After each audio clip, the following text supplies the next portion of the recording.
Hey everybody, Pete Warner here at Disney's Grand Californian Resort and Spa in Southern California, the Disneyland Resort, to do our latest Best and Worst, but this time it's going to be of Disneyland. I'm joined by our West Coast producer, Tyler Crouch. Hey everyone, how you doing? Our new Disneyland editor, Katrina Manzoni. Hi there. And our contributing editor for the Walt Disney World side, Mr. Steve Porter. Hello. And we thought we'd do something a little different since we're out here in Disneyland. And this episode we are going to talk about the 7 things Disneyland does better than Walt Disney World.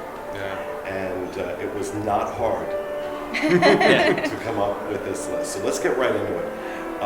First on the list for me, absolutely, are the cast members out here.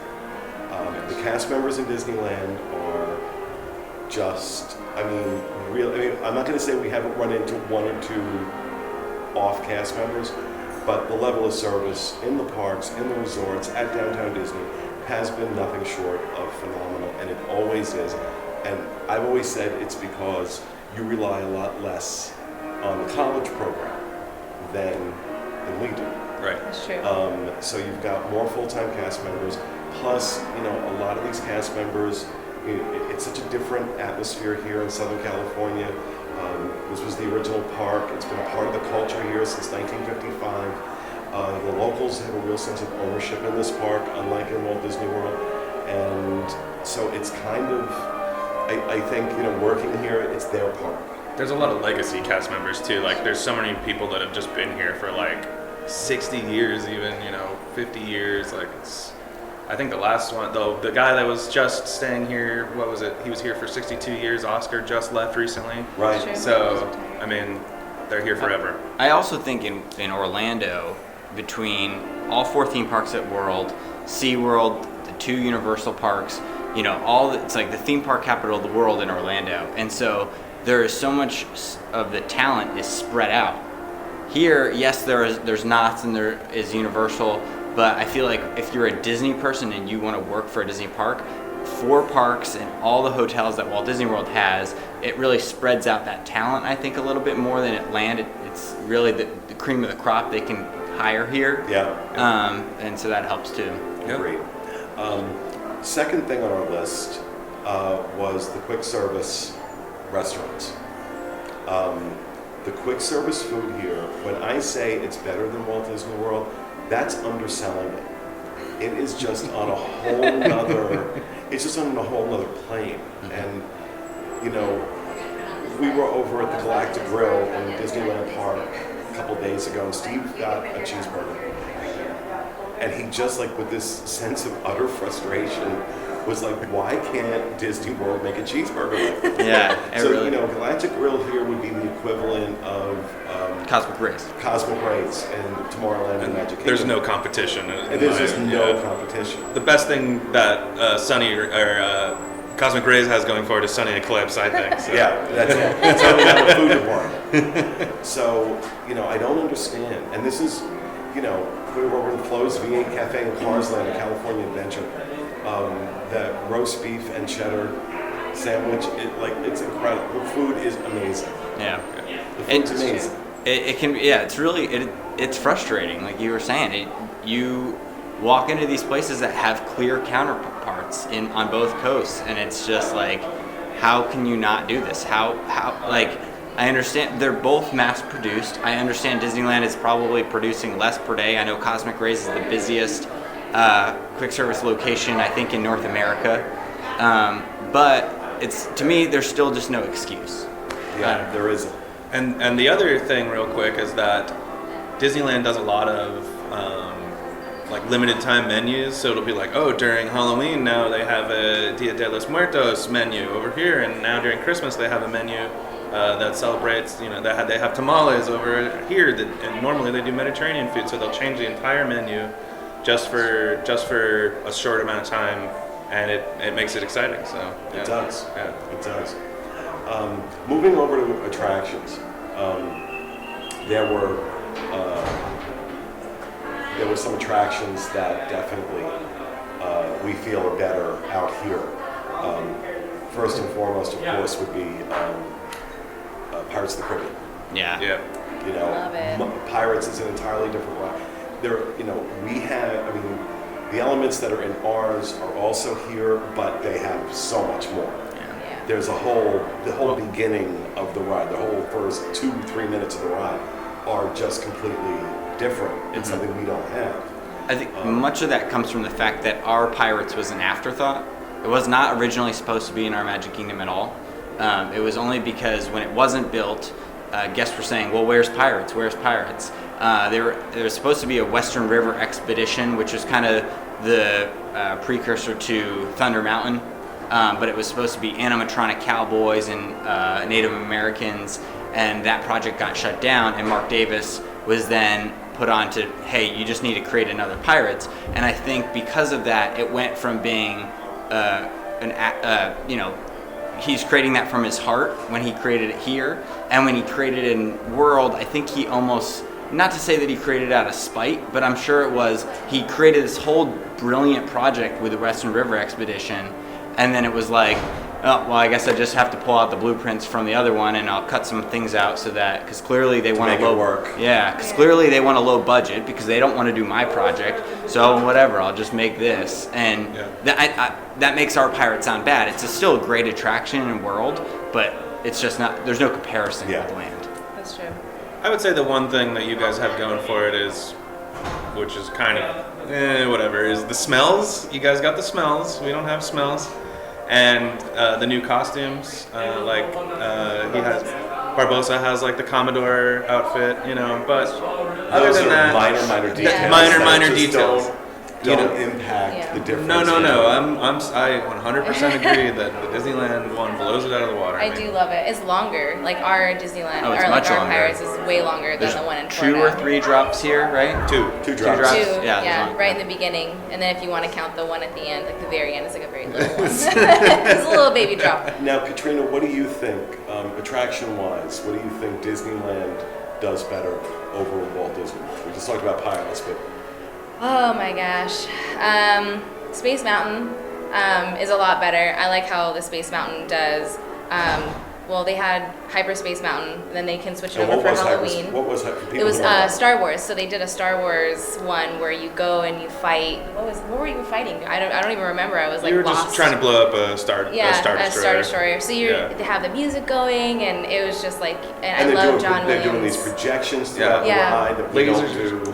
Lasers soaring past and your you're just head. like, You have the And- music in your head. Yeah. With the, it's behind like you're you. actually really up there fighting.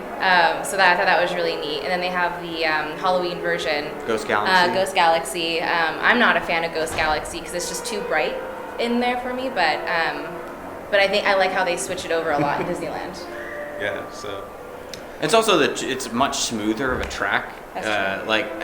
I agree with that. Yeah, It's I a like much our newer Space track. Mountain, but it's not as bad as how much the Matterhorn shakes you up in Disneyland, but it does. I can get off Space Mountain in our Tomorrowland and be like, ooh, my back hurts. Where here, it kind of just glides, and it's so much nicer.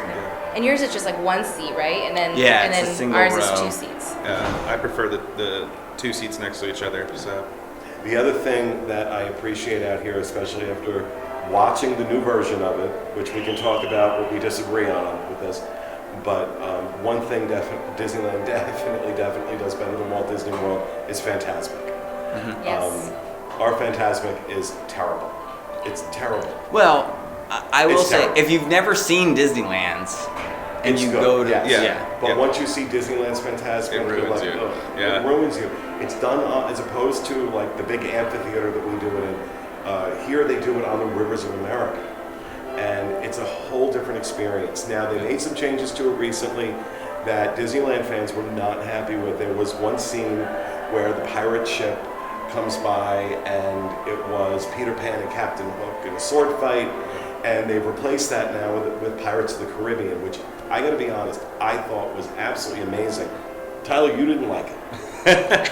I personally think that the majority of Fantasmic is improved, but the Pirates of the Caribbean segment for me is I don't like what's happening as much. The story to me is not as interesting.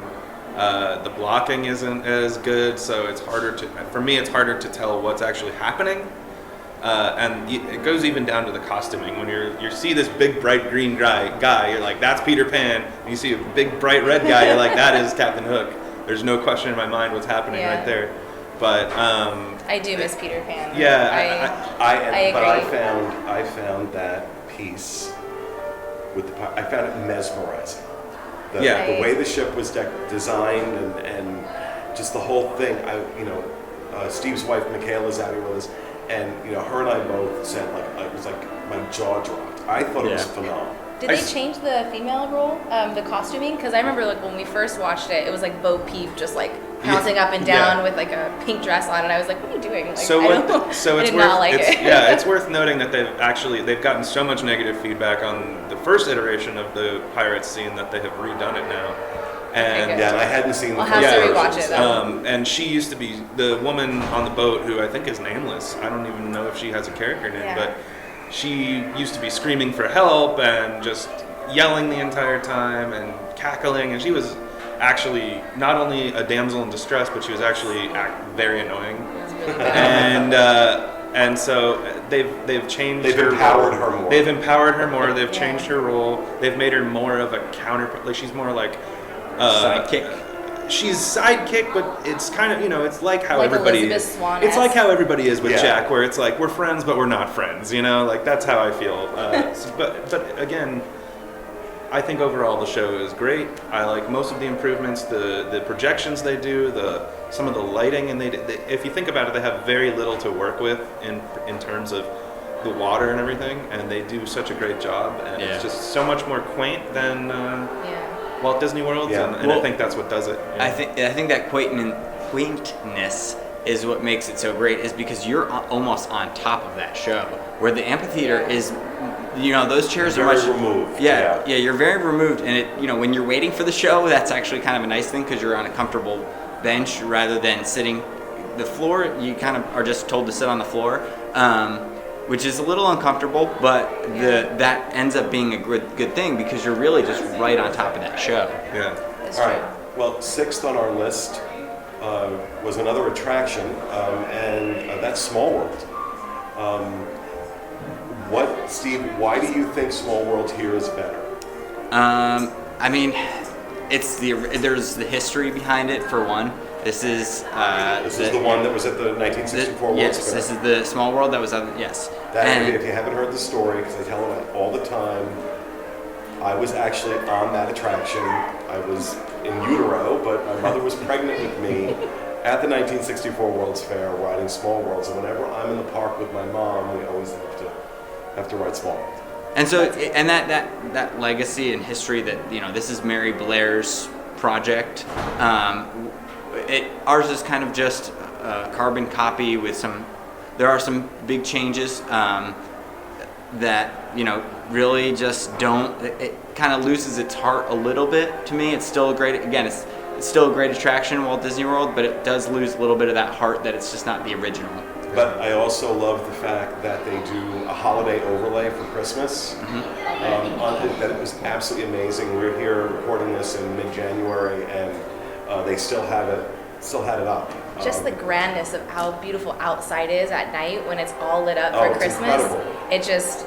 I love it. I love the Incredible. holidays, and it just. Speaking of that too, I mean the whole facade is just better It's than so Disney much World's. nicer on the I mean, outside. Yeah. You're Such a talking about an beautiful picture. interior. Yeah, exactly. You're talking about an interior kind of. Again, it feels like they had to kind of fit it in. They were like, oh, we have a checklist of things that need to go in Fantasyland for Disney World, and this is where we're going to put, Small World. But it is a big, grand facade that is. It represents, countries from all around the world, and it's actually. Yeah. And then Again, during the Christmas, clock, like you said. when the times, every 15 15 minutes, minutes. it's like just like another show, and it's just so beautiful, and you just walk up and just see it. And then I think in Florida, sometimes I just forget that it's there. I walk by and I look at Peter Pan, and I'm like, oh my gosh, look, it's Peter Pan, and then I kind of forget that it's over there because it's hidden.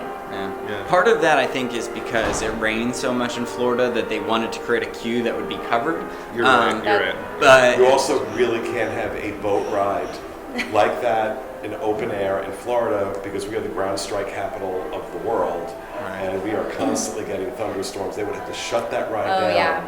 every time there was a thunderstorm system within 20 miles, which means between April and October, the ride would be open for about 20 minutes. Yikes. But the fact that they do have that outdoor piece here just adds charm to it. It's just, I do find it a better attraction. But seventh on our list is something they recently started doing out here. Now, they still use legacy FastPass. Paper fast pass. Paper fast passes like we used to have, but they just added something new called MaxPass, and that is for $10 a day.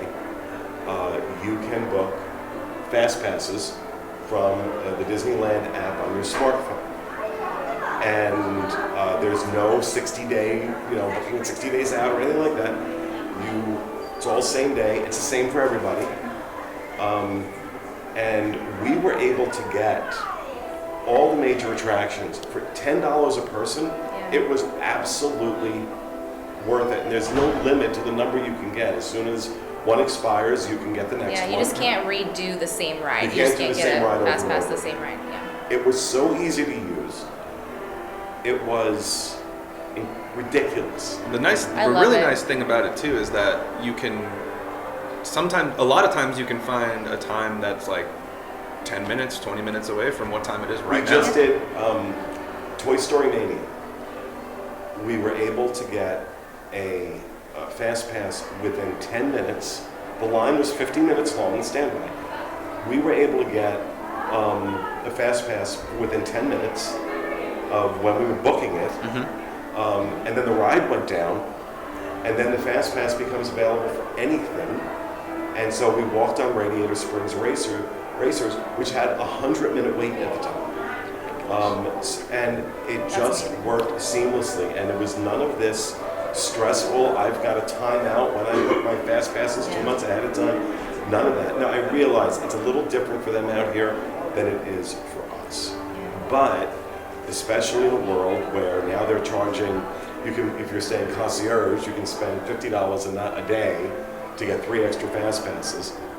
For $10 a day, you get all the fast passes you want in the course of a day, basically. Yeah. You just be smart about it. You just have to know what, just to get the soonest fast pass, because then you can just totally I feel like if you just get this the quick ones, you just get a fast pass, quickly go on another ride that has a low time, use that fast pass, quickly get another one, and then you just keep doing it that way. I feel like you can utilize that Max Pass. I also think that Max Pass is great for people that have never been on a Disney vacation before. It's so much easier to plan a Disneyland vacation because of Max Pass than it is to have all the concerns that you're going to have with My Disney Experience, because not that it's rocket science, but My Disney Experience does take a little bit more of an understanding and trial and error. It's also down a lot. We haven't had that experience with the app failing or any errors coming up. We've been using it for a week now, every single day for a week, and it's just worked, and it worked perfectly every time, no trouble. Yeah. So, I think and of course, it's- the extraordinarily loud family is coming down the hall. Yeah. We're actually up on the 6th floor, right outside the concierge lounge of the resort. So if you're here and we're in the Grand California, so if you hear the piano player down in the lobby, it's really kind of cute. It's cool. Beautiful. Nice. Beautiful. Yeah, it's really nice. There's no inside voice for this. So that's it. That's our list of the 7 things. We could probably Can go I on. give you one honorable mention though? Sure. Big Thunder Mountain, I think is something that I is haven't done it out here, so Okay. I really can't Yeah. say. Our I agree. ending is Yeah, but I think there's projections in the there's the lift hill where there's projections going on around you, explosions popping off. You're like, Yeah. whoa, so it's really cool. And also the track was done fairly recently. So it's nice anyway, and smooth. I wanted to give So an that's honorable 8 mention. then. So you Sorry, have- yeah. Those are There you our go. 8 things. There you go. Like I said, we could keep going and going. But, Yeah. that we feel Disneyland does better than Walt Disney World. And this episode will actually mark the introduction of Tyler and Katrina doing the best and worst of Disneyland shows moving forward. So you can expect to see those shows coming out on a weekly basis. And every so often, Steve, Rhino, Craig, or I might pop up in one of them. So I love it. Yeah. there you have it. That's our 8 things Disneyland does better than Walt Disney World. And that'll do it for this episode, and we'll see you again next time. Thanks for being with us.